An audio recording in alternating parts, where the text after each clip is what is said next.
The call came in at 12:53 in the morning. It lasted 4 seconds.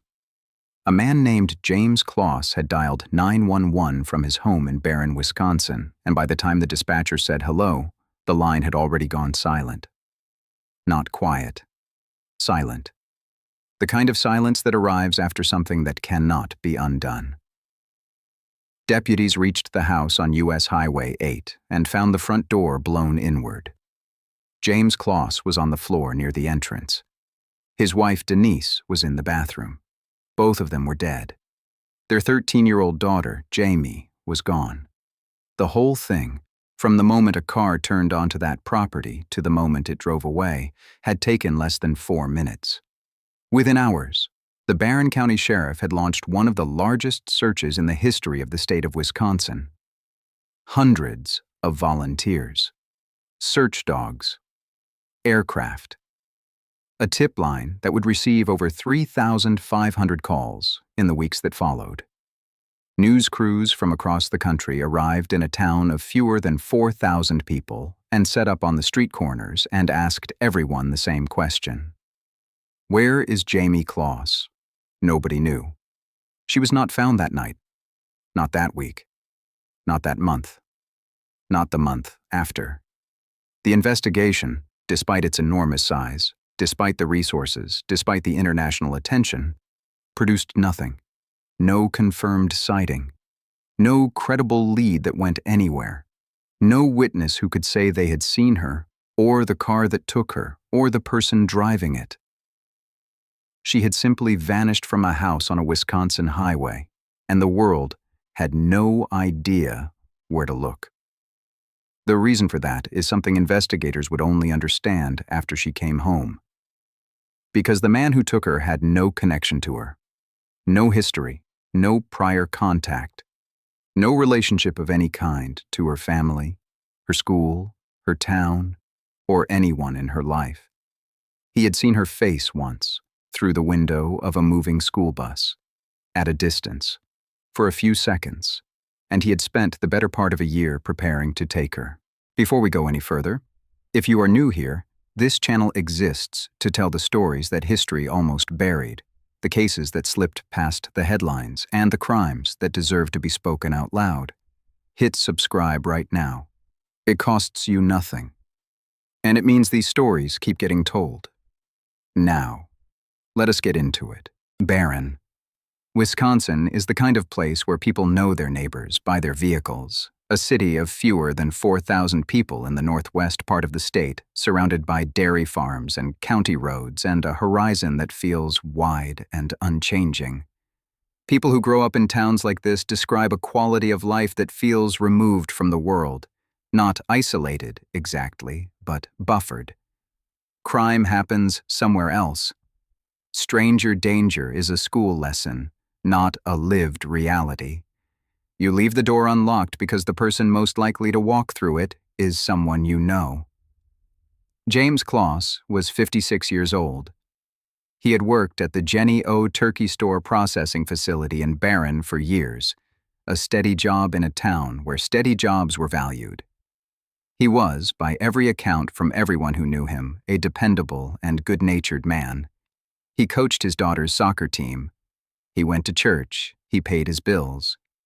He was the kind of person that obituaries describe as a pillar of his community, and in his case it was true, not just a phrase. His wife Denise was 46. She worked at the same facility. They had been together long enough that people in Barron thought of them as inseparable. Jim and Denise, out on the highway. They shared friends, shared a social life, shared the rhythms of a small city existence that was quiet in the best sense of the word. They did not have a great deal. They did not need it. What they had built together, and at the center of it was one child. Jayme Lynn Closs was born July 13, 2005. She was, when this story begins, 13 years old and in the 7th grade at Riverview Middle School in Barron.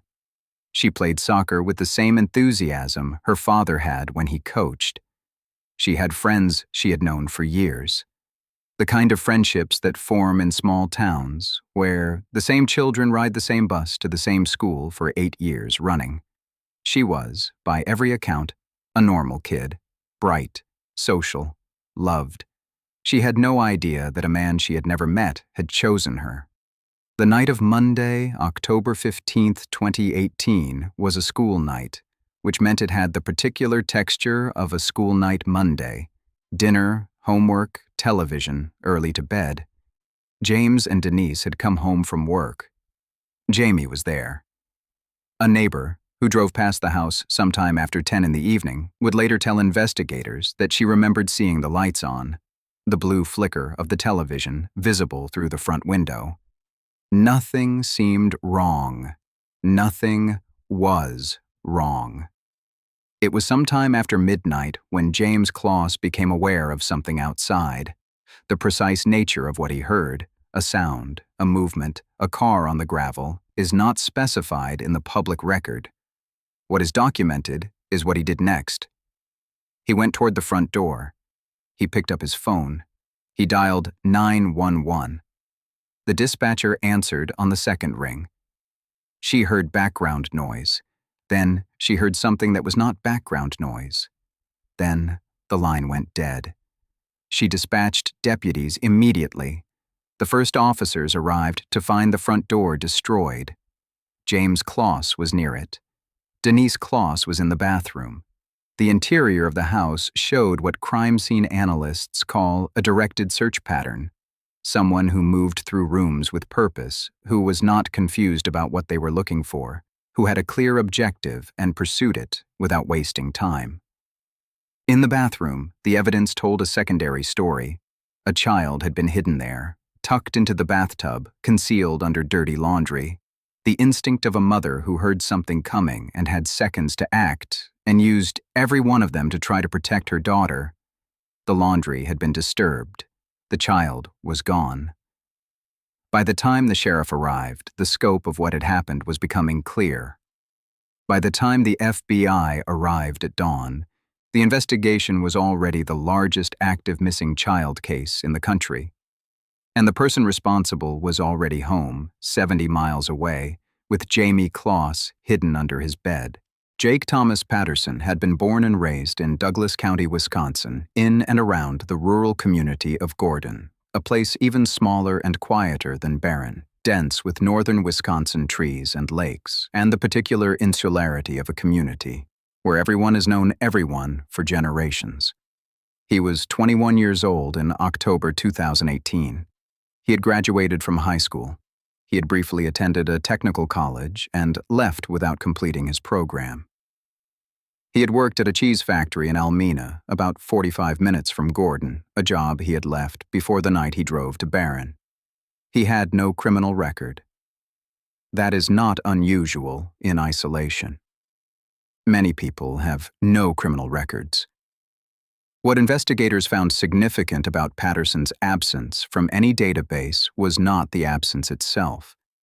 It was what it meant for the search. Every investigative model for a crime like the one committed against the Closs family begins with relationships. Who knew the victims? Who had been in conflict with them? Who had a reason, however distorted, to target them specifically? Those models depend on connection, on history, on some point of contact between perpetrator and victim that, once identified, opens the case. Patterson and the Closs family had no point of contact. None. He would later describe to investigators the origin of his fixation in terms that are clinical in their clarity and deeply disturbing in their content. He had been driving, sometime in the early months of 2018, near the area of Barron. A school bus was traveling in the opposite direction. Patterson looked at the bus the way you look at anything passing on a country road, without real attention, out of habit. And then, through one of the windows, he saw the face of a girl. He later described what happened in that moment as a decision. Not an attraction, in the conventional sense. Not a gradual process of fixation. a decision immediate and complete that this was the person he would take. Forensic psychologists and law enforcement analysts who reviewed this case have noted that the instantaneous and specific nature of this decision, the way it fixed on a single person based on a single visual encounter, is unusual even within the literature on predatory abduction. It does not fit neatly into most existing frameworks, which is one of the reasons Patterson's case has become a reference point in discussions of how law enforcement can better identify this type of threat before it becomes irreversible. After that moment on the road, he began to work. He drove back to the area. He watched the bus routes. He identified which stop corresponded with which house. He confirmed that the house on Highway 8 was the right one. He drove past it at different times of day and night. He noted the position of the vehicles in the driveway, whether there were extra cars that suggested visitors or just the family vehicles. He studied the property with the specific attention of someone building a plan. He bought a 12-gauge shotgun. He practiced with it. He shaved his head. Not because he was making a statement, because he had thought about DNA evidence and decided to eliminate one variable. He was preparing for the forensic investigation that would follow the crime he had not yet committed. He went to the property twice before October 15th. On both visits, there were additional vehicles parked outside, people visiting. He turned around and left. He was patient. He was willing to come back. On October 15, 2018, the driveway held only the two vehicles belonging to James and Denise Closs. He parked. He walked to the door. He did not hesitate. What followed happened in the darkness of a Wisconsin Monday night, in a house where a family had been living the last evening of their ordinary life.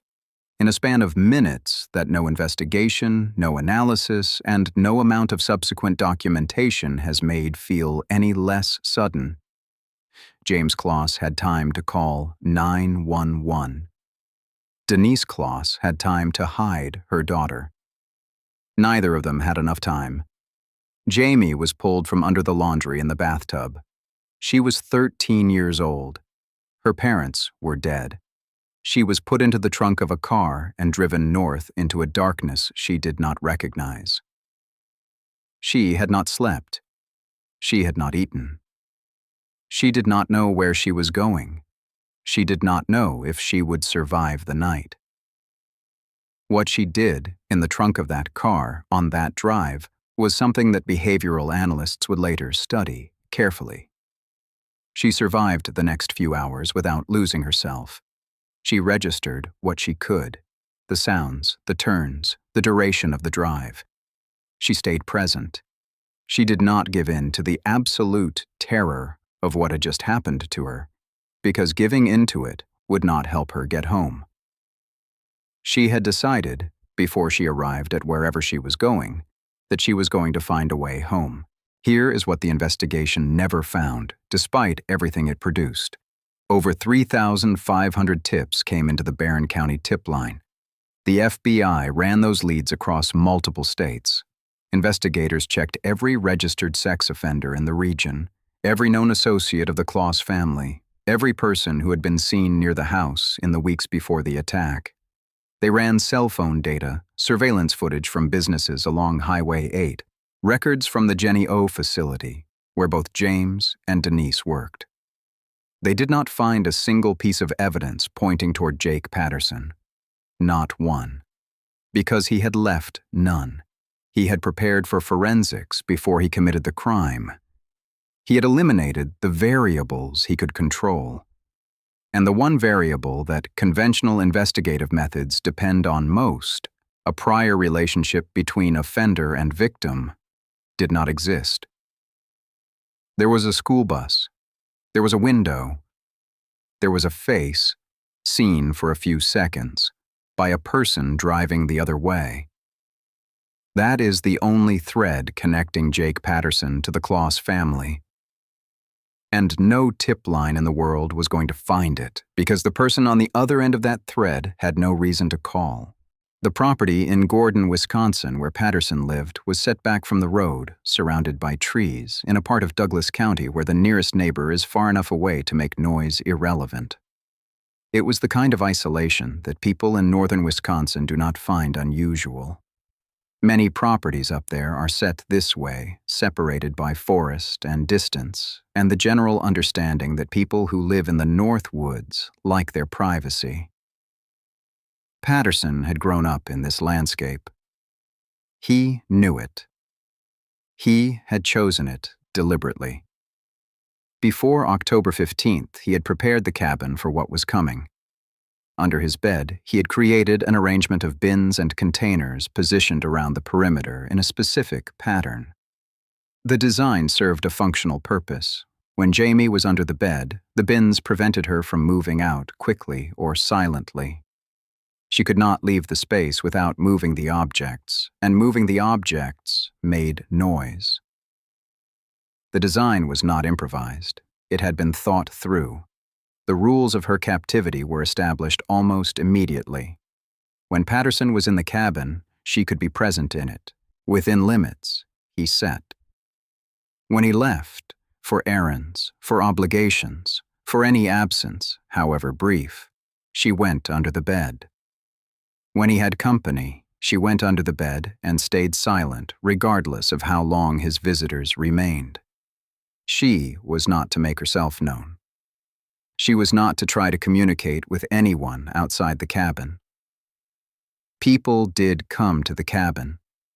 Neighbors, acquaintances, people who had known Patterson's family for years and who stopped by the way people stop by in rural communities, without calling ahead, just to check in or borrow something or sit for a few minutes.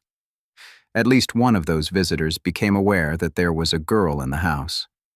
Patterson explained her as a friend, a young woman visiting, nothing unusual. The visitor did not call anyone. 70 miles to the south, in Barron, the search continued. The Barron County Sheriff's Office held press conferences.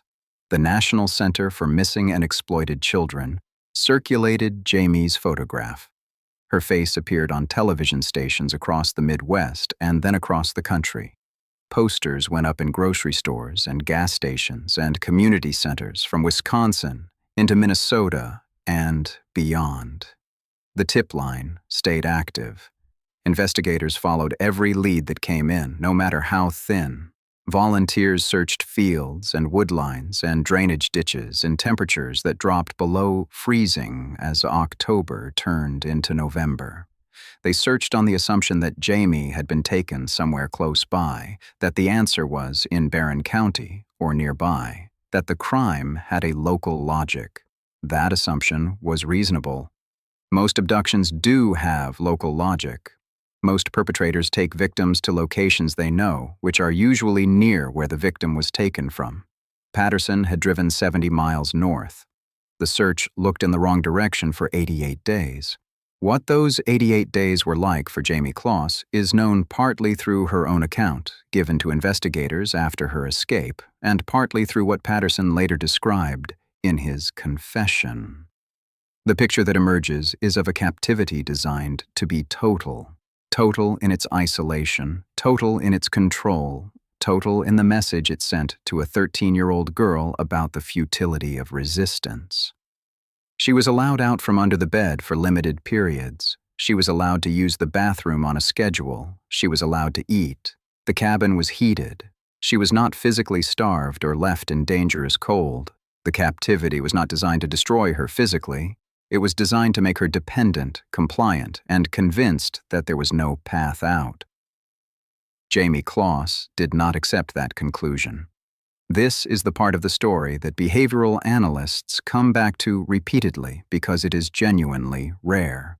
The psychology of captivity, the documented, studied experience of people who have been held against their will for extended periods, describes a process in which hope narrows over time. The longer the captivity, the more the mind adapts to the conditions of captivity as a new baseline. Resistance becomes harder to sustain, not because the person becomes weak, but because the mind, trying to protect itself, begins to accept the environment it is in as the environment it will always be in. Jayme Closs did not do this. She watched Patterson. She learned his schedule. She noted when he left and how long he was typically gone. She distinguished between the short trips, an hour, less, and the ones where he would be absent long enough to matter. She did not share this observation with him. She waited. She was 13, and she had been under that bed for 87 days, and she had not stopped looking for the right moment. Here is the thing about what Patterson built. He had planned for forensics. He had planned for isolation. He had planned for the investigation, the tip line, the search efforts, the media attention. He had thought through every variable that a man operating from outside the system and inside a dense rural landscape could think through. He had not planned for what was happening inside Jayme Closs. He had not planned for the fact that a 13-year-old girl in the worst conditions imaginable was spending those 88 days not breaking but building a map of his habits, his absences, his patterns, building a plan of her own. He had taken a child and assumed the taking would be enough. It was not enough. On the afternoon of January 10th, 2019, Jake Patterson left the cabin. He had done this many times before. He had left for groceries, for errands, for visits to people he knew in the area. Every previous time, Jayme had been under the bed when he returned. The bins had been in place. The system had held. This time was different, and she knew it was different before he was out of the driveway. She listened to the car leave. She waited until the sound of the engine had faded completely, and the silence of the winter woods had settled back into place. Then she pushed the bins aside. She got out from under the bed. She moved through the cabin, a space she had memorized completely over the course of 3 months. She found the door. She did not have a coat. The temperature in Douglas County, Wisconsin on January 10, 2019 was in the single digits Fahrenheit. The wind chill was approaching -16. It was mid-afternoon, but the winter light in the North Woods is thin and cold and the sun goes down early. She was wearing indoor clothing. She had no boots. She had no phone. She had no idea exactly where she was. She knew she was north of Barron. She knew roughly how far, but she did not know the roads or the neighbor properties or what she would find on the other side of the tree line. She walked out the door anyway. She walked down the driveway, toward the road. She was moving fast, by her own account and by the account of the woman who found her. Not panicked, not stumbling, but purposeful. She had been planning this moment for weeks. She was executing it. Jean Nutter was a retired social worker who had lived in the area for years.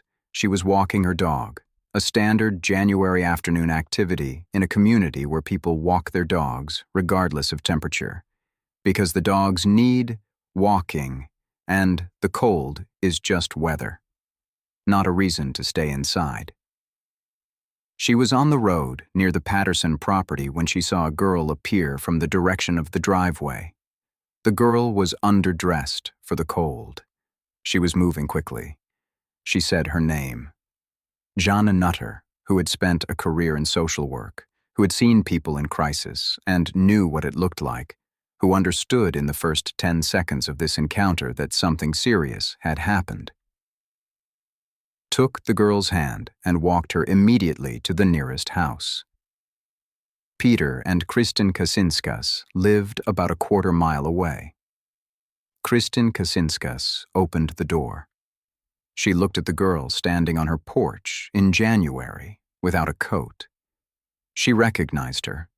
Jayme Closs had been on missing persons posters in Douglas County for 88 days. Her face had been on the news. Kristin Kasinskas knew exactly who she was looking at. She brought her inside. She called 911. The call went out at 4:43 in the afternoon. Within the hour, deputies located Jake Patterson on Eau Claire Lake Road driving toward the cabin in his car. They pulled him over. He did not ask why they had stopped him. He did not deny anything. He said, "I know why you're here." He was arrested without incident. He confessed that same day. He confessed to the murders of James and Denise Closs. He confessed to the abduction and captivity of Jayme. He waived his right to a preliminary hearing. He waived his right to a trial. He offered no defense and sought none. On May 24, 2019, in a Barron County courtroom, Jake Thomas Patterson was sentenced to 2 consecutive life terms without the possibility of parole for the first-degree intentional homicide of James and Denise Closs. He received an additional 40 years for the kidnapping, all sentences to run consecutively. The judge addressed him from the bench and told him directly, "You will die in prison." Patterson had nothing to say. Jayme Closs had a victim impact statement read into the court record on her behalf by another person. She was present in the courtroom. She had chosen not to read the statement herself, which is a choice that many people close to her later described as entirely in keeping with who she is. She was not going to give Patterson her voice. She was not going to give him any more of herself than he had already taken by force. She went to live with her aunt, Jennifer Smith, who had been part of the search from the first night, and had spent nearly 3 months living with an uncertainty that no member of a family should have to survive. The reunion between them is not documented in public records. It belongs to them. Jayme Closs has been deliberately, carefully private in the years since. She has spoken publicly in limited contexts and on her own terms. She has given interviews rarely and selectively. The people close to her describe a young woman who is rebuilding her life with the same deliberate patience she used to survive her captivity. Not running from what happened, not defined entirely by it, but moving through it at her own pace toward something that is hers. There are several dimensions of this case that the people who study crimes like this one continue to return to. The first is the planning. The degree of premeditation Patterson brought to what he did is, even within the literature on predatory abduction, unusual. He had thought about forensics before he committed the crime. He had identified a victim based on a single visual encounter and then built a months-long plan around that identification. He had driven the route, studied the property, purchased the weapon, prepared the space where he intended to keep her, all before he had done anything that would appear in any criminal database. He was operating entirely below the surface of any system designed to identify people like him, because those systems depend on prior contact, prior behavior, prior records that in his case simply did not exist. The second dimension is the investigation. Law enforcement in Barron County and at the federal level mounted a response that was, by objective measures, comprehensive and well-resourced. They followed every lead. They ran every database. They checked every registered offender, every known acquaintance, every person with any conceivable connection to the Closs family. The investigation was not inadequate. It was built on the correct assumptions for the vast majority of cases like this. Patterson was not the vast majority. The school bus variable, the idea that a person could select a victim from a single passing visual encounter with no prior relationship and no subsequent contact before the crime, sits outside the framework that most investigative models are built around. It has prompted serious discussions within law enforcement and criminology about the limits of relationship-based investigative models when the perpetrator has no relationship to exploit. And then there is Jayme. What she did in that cabin is not something that can be reduced to a single characterization. It was not passive survival. It was not simply endurance. It was an active, sustained, intelligent process of observation and planning that ran for nearly 3 months under conditions designed specifically to prevent it. She identified a window of opportunity, she correctly assessed the conditions required for it to succeed, And she acted on it with a clarity of purpose that investigators, psychologists, and the people who worked her case have described in terms that are not used lightly. She was 13 years old. She had lost both her parents in a single night.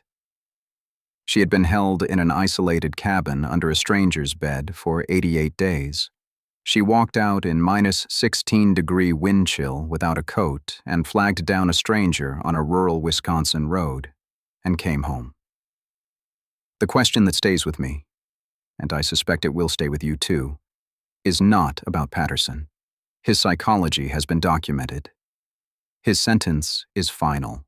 He will die in prison, and that chapter of this story is as closed as it gets.